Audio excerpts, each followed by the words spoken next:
Welcome to Express Drives. Pardon my exhausted appearance, but that's because I'm back in Hosur and I am riding at TVS's test track again. But this time it is the 2018 TVS Apache RTR 160 4V. Now, is it any different or better than the previous generation? That's exactly what we're here to find out.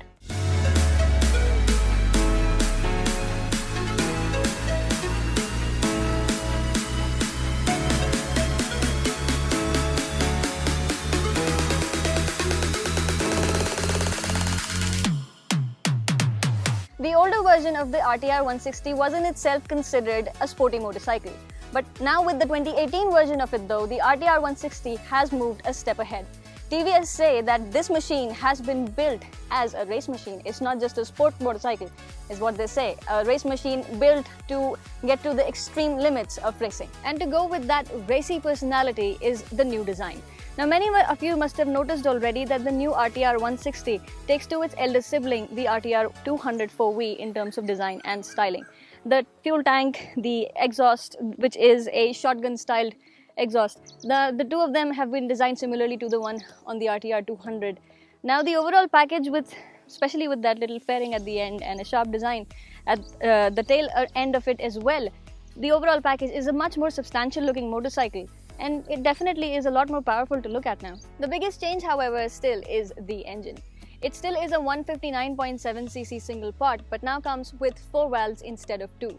Now what that does is, it improves airflow in the cylinder. Since there are 2 valves each for in and out, the process of air intake and exit of exhaust gases is much improved, and that is what provides a boost in power. The other big change is that the engine is now oil-cooled. And speaking of oil cooling, the new RTR 160 comes with ram air ducts up front. Now, these ram air ducts will not exactly provide the ram air boost to the engine, but they have been designed in a way that air will better flow towards the engine, keeping it cooler, and that is a good thing for it. Up front it gets telescopic forks, but at the back the suspension setup has been changed. Instead of the dual shocks in the older version of the RTR 160, the 2018 version comes with a monoshock, which is a better deal for performance riding. What adds to its racy character is the new Synchro stiff frame, and the Showa suspension that it gets also gives it an edge for performance riding.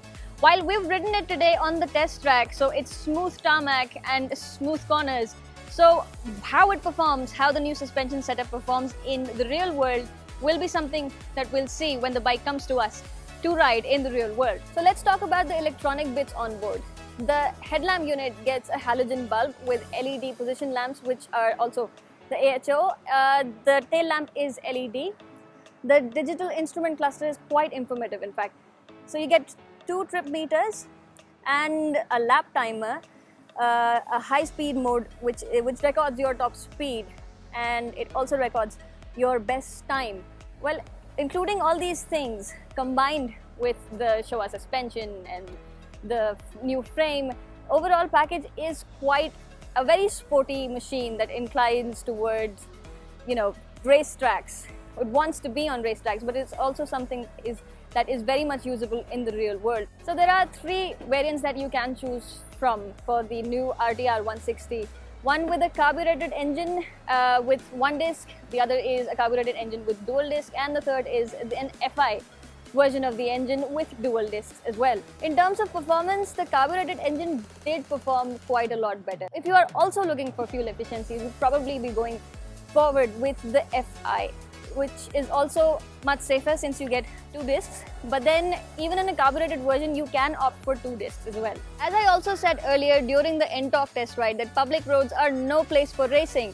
Everything that you see here on the new RTR 160 with the new design and the digital instrument cluster, which also features a lap timer, will instill the feeling of wanting to be on a racetrack in your head. But as TVS says that about 3 million racers around the world use an RTR as their race machine, the RTR 160 perhaps promises a way for young riders in India to take up to motorsports if they like. But then keep your performance riding restricted to a controlled environment. Just because you have a lap timer on your motorcycle does not mean you have to go judging your laps, comparing them with others on public roads. It's dangerous for you and for others as well. Like this video, hit like and share for more news and reviews on cars and motorcycles and everything and anything auto.